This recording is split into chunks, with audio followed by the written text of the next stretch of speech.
तो इस प्रकार से आज हम श्री शिव महापुराण की कथा जो प्रथम खंड की चल रही है, इसमें 11वां अध्याय तथा 12वां अध्याय की चर्चा करेंगे, कथा सुनेंगे। मेरे YouTube चैनल को लाइक, शेयर और सब्सक्राइब अवश्य कीजिए साथियों, तथा अपने जीवन को मंगलमय बनाइए इन कथाओं को सुन करके। बड़ा ही पवित्र महीना, पुरुषोत्तम मास का महीना, 2 श्रावण मास चल रहे हैं और दोनों महीने भगवान हरि विष्णु और भगवान हर महादेव के महीने हैं। बड़ा ही सुंदर योग, और ये योग 19 वर्षों बाद में आया है 2 सावन का। इसलिए सावन में जितने आप भगवान के गुणगान करेंगे उतने ही आपको भगवान की कृपा प्राप्त होगी। ब्रह्मा जी बोले, हे नारद, भगवान सदाशिव की आज्ञा पाकर मैंने सर्वप्रथम पृथ्वी, आकाश आदि पंचतत्व, पर्वत, मूल एवं कला आदि को उत्पन्न किया। उसके बाद अपनी इच्छा से विरचि, अग्निरस, सतातप, भृगु, पुलस्त्य, पुलह तथा वशिष्ठ, इन 7 ऋषियों को जन्म दिया ब्रह्मा जी के द्वारा। फिर मैंने अपने प्रत्येक अंग से तुम अर्थात नारद, कर्दम एवं दक्ष आदि 10 पुत्रों को जन्म दिया। फिर स्तन से मनुष्य, पीठ से पाप और अन्य अंगों से प्रीति, तृष्णा आदि को प्रकट किया। तदुपरांत क्रमानुसार नक्षत्र, दिशा, दिक्पाल एवं चंद्रमा आदि को भी उत्पन्न किया। परंतु अपने द्वारा उत्पन्न की हुई उस तामसी सृष्टि को देखकर मुझे अत्यंत चिंता हुई। रात्रि के कारण अब मुझे भूख लगी और मैं राक्षस, यक्ष आदि को खाने के लिए दौड़ा। उस समय मैंने अपने शरीर को भयंकर बनाकर काल को उत्पन्न किया। हे नारद, इसके उपरांत मैंने उस शरीर को त्याग कर स्त्री का स्वरूप धारण किया। उस समय मेरे उस रूप को देखकर सब ऋषि मुनि आसक्त होकर मुझे पकड़ने के लिए दौड़े। तब मैंने उस शरीर को बदलकर एक दूसरा शरीर ग्रहण कर लिया और अपने घुटनों द्वारा असुरों की उत्पत्ति की, राक्षसों की उत्पत्ति की। वे मुझे पहचान नहीं सके, अतः निर्लज्ज बनकर काम के वशीभूत हो मेरे पास दौड़े चले आए। उनके भय से भयभीत होकर मैंने अपनी रक्षा के लिए भगवान सदाशिव से प्रार्थना की और ये कहा कि हे प्रभु, आप इन दुष्टों को शीघ्र ही नष्ट कर डालें। मेरी प्रार्थना सुनकर भगवान भूत भावन सदाशिव ने अप्रकट रूप से मुझे आज्ञा दी कि तुम अपने इस शरीर को बदल डालो।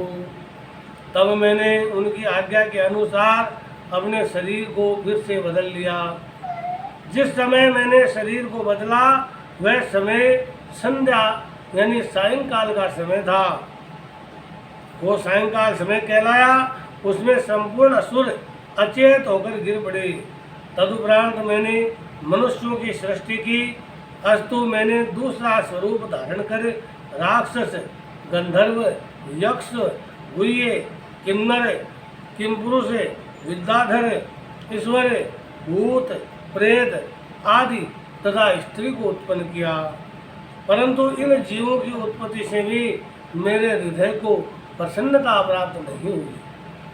हे नारद, इसके उपरांत मैंने शिव जी की इच्छा से हाथी, सिंह, बैल आदि बुद्धिहीन जीवों को उत्पन्न किया। इस सृष्टि को उत्पन्न करने के पश्चात मैंने यह विचार किया कि यह लोग क्या काम करेंगे। यह सोचकर जैसे ही मैंने श्री शिव जी का ध्यान किया तो चारों वेद उसी समय मेरे द्वारा उत्पन्न हो गए। उनसे मैंने धनुर्विद्या, गान विद्या एवं संपूर्ण कथाओं से युक्त पुराणों को, जिन्हें पंचम वेद कहा जाता है, पुराणों को 5वां वेद बोलते हैं और 4 वेद बने हुए हैं, उत्पन्न किया। इसके बाद मैंने संपूर्ण आश्रम अर्थात ब्रह्मचर्य, गृहस्थ, वानप्रस्थ और संन्यास एवं व्रत, धर्मशास्त्र, नीति, मोक्ष, धर्म, अर्थ, काम तथा वैदिक शास्त्र को भी उत्पन्न किया। इस प्रकार मैं जब संपूर्ण सृष्टि कर चुका तब विष्णु उसका पालन करने लगे एवं शिवजी पृथ्वी को स्थिर रखने के कार्य में संलग्न हो गए। हे नारद, सृष्टि की उत्पत्ति का यह वर्णन अत्यंत सुख प्रदान करने वाला है। बोलो शंकर भगवान की जय। 12वें अध्याय में ब्रह्मा जी ने कहा कि हे नारद, अब मैं तुमसे उस सृष्टि का वर्णन करता हूँ, उसका वर्णन करता हूँ जो समागम से उत्पन्न होती है। यद्यपि मैंने अनेक प्रयत्न किए परंतु मुझे दृढ़ शक्ति की प्राप्ति नहीं हुई। यह देखकर मैंने अपनी संपूर्ण इंद्रियों को वश में करके भगवान भोलेनाथ सदाशिव की पुनः पूजा की, क्योंकि उनकी प्रसन्नता के बिना कोई भी कार्य पूरा नहीं होता है। और भगवान सदाशिव ने इस पूजा से प्रसन्न होकर पुनः दर्शन दिया। उस समय उनका शरीर अर्धांगी के रूप में था, अर्थात उनके दाहिने ओर में आधे भाग में तो सदाशिव का पुरुष शरीर था और बाईं ओर आधे भाग में महारानी जगदम्बा का स्त्री रूप था। आधे मस्तक पर जटाएं थी और आधे मस्तक के ऊपर घुंघराले सुंदर बाल थे, केश थे। एक और ललाट पर त्रिपुंड लगा हुआ था और दूसरी ओर बिंदी चमक रही थी। एक और डमरू की ध्वनि थी और दूसरी ओर घुंघरू का मधुर स्वर, जो अर्धनारीश्वर भगवान होते हैं, उनका रूप धारण करके भगवान शंकर ने ब्रह्मा जी को दर्शन दिए।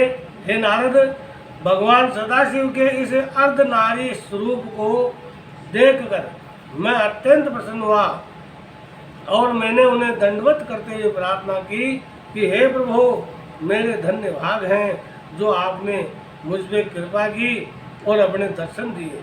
मेरी स्तुति को सुनकर के भगवान सदाशिव हंसते हुए बोले कि हे ब्राह्मण, तुमने जिस मनोरथ की प्राप्ति के लिए इतना कष्ट भोगा है उसे हम जानते हैं। तुम्हारी अभिलाषा अधिक संतान उत्पन्न करने की है। इतना कहकर भगवान सदाशिव शक्ति से अलग हो गए। उस समय मैंने शक्ति की महिमा का वर्णन करते हुए कहा कि हे महारानी, मैंने आपकी आज्ञा से सृष्टि उत्पन्न करने की चेष्टा की परंतु यह अधिक नहीं बढ़ी। हे अंबिका, अब मैं कामदेव के आश्रय से सृष्टि उत्पन्न करना चाहता हूँ और आपसे यह वरदान मांगता हूँ कि मेरा मनोरथ पूर्ण हो। हे जगदम्बे, आप दक्ष की पुत्री के रूप में अवतार ग्रहण करो। मेरे मुख से निकले हुए इन शब्दों को सुनकर भगवती महामाया ने पहले तो भगवान सदाशिव की ओर देखा और फिर मुझसे ये कहा कि हे ब्रह्मा, मैं तुम्हारी पोत्री के रूप में जन्म लूंगी, क्योंकि राजा दक्ष जो है ब्रह्मा जी ने पैदा किया और वो उनकी पोती बनेगी, पोत्री के रूप में जन्म लेगी राजा दक्ष के यहाँ। और मेरा नाम सती होगा। जिस समय राजा दक्ष भगवान सदाशिव का अपमान करेगा उस समय मैं अंतर्ध्यान हो जाऊंगी। इतना कहकर वे शक्ति स्वरूपा जगदम्बा पुनः श्री सदाशिव भोलेनाथ के शरीर से संयुक्त हो गई। तब भगवान भूत भावन भी वहाँ से अंतर्ध्यान हो गए। बोलो शंकर भगवान की जय।